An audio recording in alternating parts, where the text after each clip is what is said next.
राजयोग के माध्यम से विकर्मों का विनाश कैसे किया जाता है, यह आज हम आपको इस वीडियो के माध्यम से बताने जा रहे हैं। यथार्थ राजयोग द्वारा विकर्मों का विनाश। सर्वप्रथम जानें कि कर्म, विकर्म, पाप कर्म क्या होते हैं।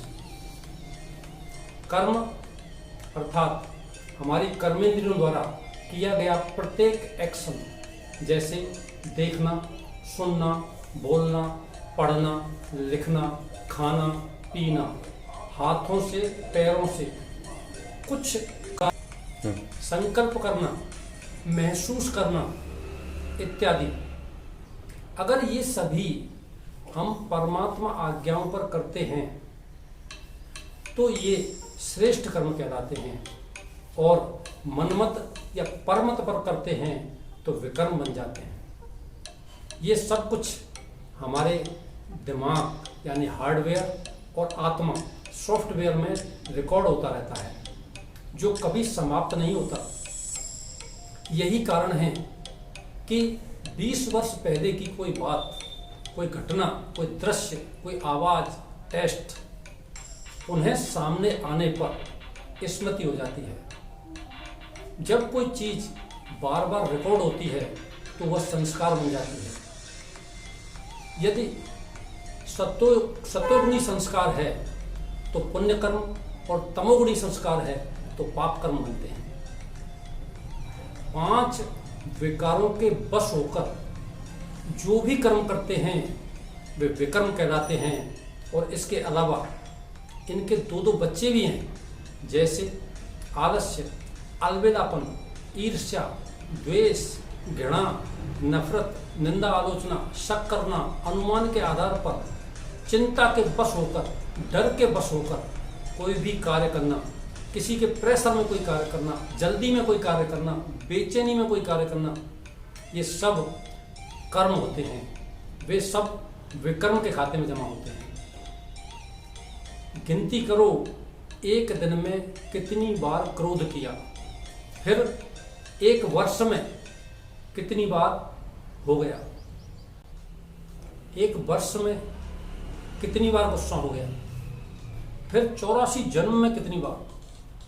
सिर्फ एक ही विकार से कितने पाप कर्म बन गए। अब और सभी के जोड़ लो तो अगर एक जगह इकट्ठा करेंगे तो शायद डायमंड हॉल भी छोटा पड़ जाएगा। इतने विकर्म हमारे खाते में जमा हो जाते हैं। अब ये इतनी आसानी से विनाश होने वाले नहीं हैं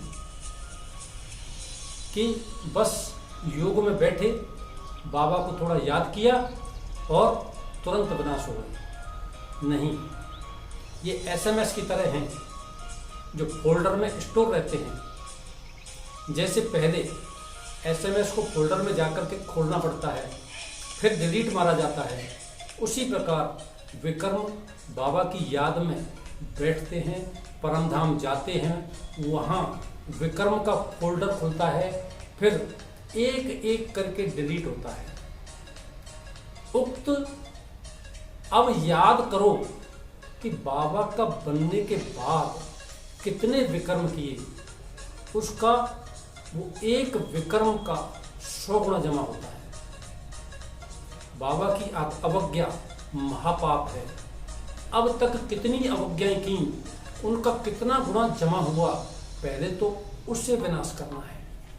इसीलिए बाबा कहते हैं कोई मासी का घर नहीं है, सत्युग में जाना, ऊंच पद पाना, देवी देवता बनना, राजाई प्राप्त करना।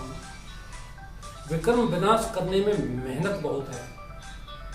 यदि 4 घंटा योग में रहते हैं और 4 घंटा उसके प्रभाव में रहते हैं और बाकी के 16 घंटे भूल जाते हैं, यानी कि कमाई हुई 8 आना और खर्चा हो गया 1 रुपया, तो फिर जमा क्या हुआ? कर्म का विकर्म क्या जमा हुआ? कर्म जमा हुआ या विकर्म जमा हुआ? अर्थात 500 मीटर चले और 1000 मीटर वापस आ गए। मनुष्य का मतलब क्या होता है?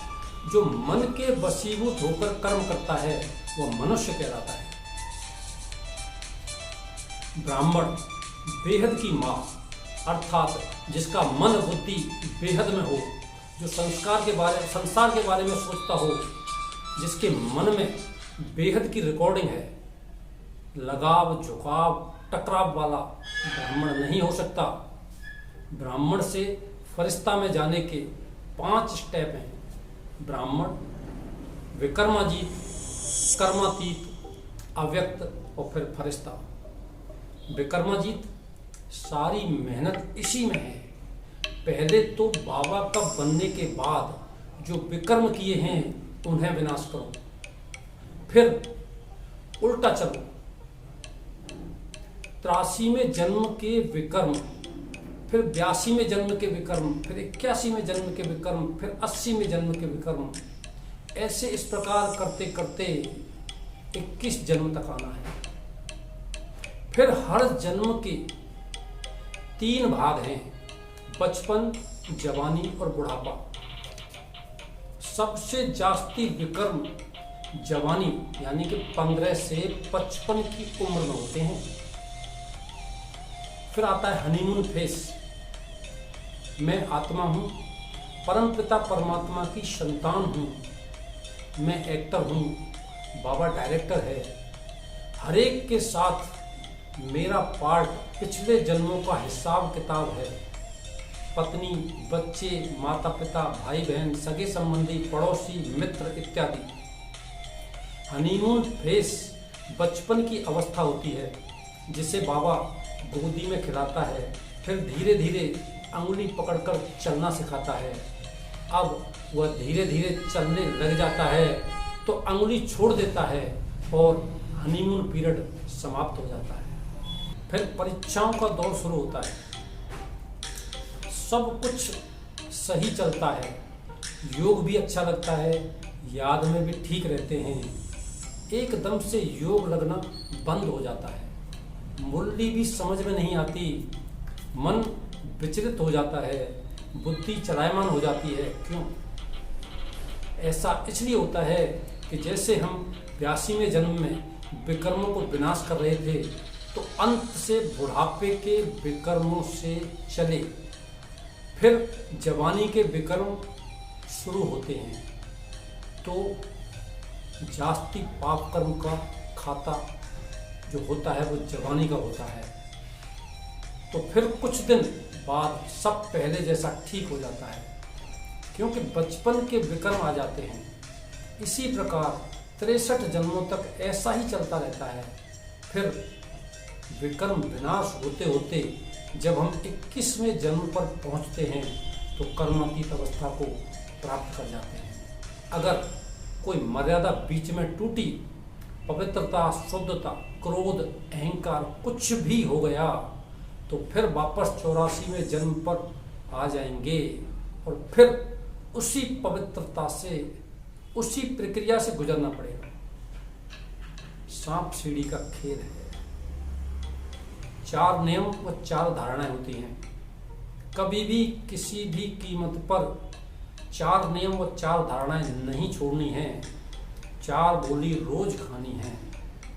अमृत वेला कभी भी मिस नहीं करना है, चाहे कुछ भी घटित हो जाए, चाहे कहाँ भी हो, ट्रेन में हो, बस में हो, रेलवे स्टेशन पर हो या कहीं रास्ते में, हर हाल में अमृत वेला करना ही है। मुरली कभी भी मिस नहीं करनी है, क्योंकि यही श्रीमत है, यही शिक्षाएं हैं, यही डायरेक्शन है। टीवी या इंटरनेट पर या मोबाइल पर नहीं, क्लास, मुरली की क्लास करना बहुत जरूरी है। मुरली का एक एक शब्द बहुत गुह्य है, गोपनीय है, रहस्ययुक्त है। एक एक महावाक्य लाखों का है। मुरली पर घंटों मनन चिंतन किया जा सकता है। सुनना, मुरली बाबा की गोद में बैठकर सुनो, लोरी के रूप में सुनो, सिर्फ बाबा मुझे सुना रहे हैं। हम बच्चे ही बाबा के क्लास की शोभा हैं। यह पक्का ठान लो कि जब तक आत्मा को भोजन यानी मुरली नहीं मिलेगी, तब तक शरीर को भी भोजन नहीं मिलेगा। मनन, सारा दिन मुरली रिवाइज करनी है, मन में ही कैसेट चलती रहे। चिंतन यानी अटेंशन, चिंता नहीं, क्योंकि यह नेगेटिव होती है और चिंतन पॉजिटिव होता है। पूरा दिन विशेष अटेंशन में रहना है। मंथन, गहराई में जाओ, जितना मथोगे उतना ही मक्खन निकलेगा। सिमरन, जो मक्खन निकले उसे कार्य में लगाओ, रोटी सब्जी में लगा कर खाओ, मुंह पे लगाओ तो शाम तक संस्कार बन जाएगा, स्मृति स्वरूप बन जाए। अटेंशन, हर कार्य बाबा के साथ रहकर करना है, न मनमत पर न परमत पर।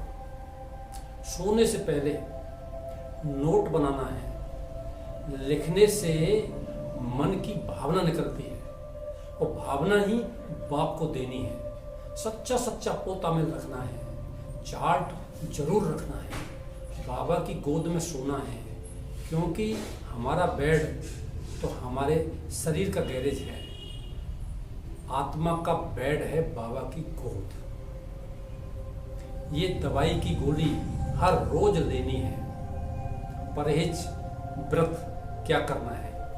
पवित्रता, मनसा वाचा कर्मणा, संबंध संपर्क, श्वास व स्वप्न में भी विकार न आवे। प्योरिटी की डिग्री बढ़ जाएगी, अमृत वेले बहुत अच्छा होगा, याद बढ़ जाएगी, सच्चाई आ जाएगी। सात्विक भोजन, शुद्ध सात्विक भोजन अर्थात सातों गुणों को बढ़ाने वाला, ईमानदारी से कमाए हुए धन से खरीदा हुआ रॉ मटेरियल, बाबा की याद में पकाया हुआ, बाबा को अर्पित करते हुए उसकी याद में ग्रहण किया हुआ भोजन।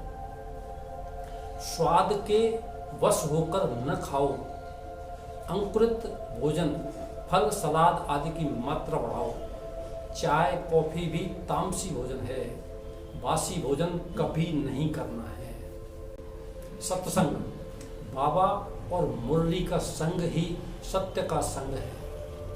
किसी मुद्रा या आसन में बैठने की आवश्यकता नहीं है, यह हठ योग नहीं है। न जाने कौन सा पल, कौन सी घड़ी आखिरी हो, इसलिए हर वक्त सत्संग में रहो। दैवीय गुणों की धारणा, सत्यता और सभ्यता, छोटों और बड़ों सभी को सम्मान दो। उदारता, सभी को बिना शर्त क्षमा करो। बदले की भावना न रखो, वरना बोझा बना रहेगा। मगर किसी ने कुछ उल्टा सुल्टा कहा या किया तो ड्रामानुसार हिसाब चुकतू हो गया, तुम्हारे एक विक्रम का बोझा कम हो गया। किसी को भी कभी दोषी न समझो, इससे विक्रम बनता है। हर बात में तुम्हारा कल्याण छिपा है, पर चिंतन या पर चर्चा में समय ऊर्जा दोनों नष्ट होते हैं। समय ब्राह्मणों की बहुत बड़ी पूंजी है, इससे वेस्ट नहीं करना है। अपनी जिंदगी अपने विचारों से बनेगी, दूसरे के विचारों से नहीं। कुछ भी हो जाए गुस्सा नहीं करना है। कोई ऐसा कारण बनता भी हो तो चुप हो जाना, वहाँ से हट जाना। चिंता मत करो, बाबा बैठा है। विकर्म विनाश एक प्रोसेस है, एक प्रक्रिया है, इससे गुजरते रहना है। जब तक विकर्म पूरी तरह विनाश न हो, तब तक इस राजयोग को करते रहना है। संपूर्ण बनना है, फरिश्ता बनना है, बाबा जैसा बनना है।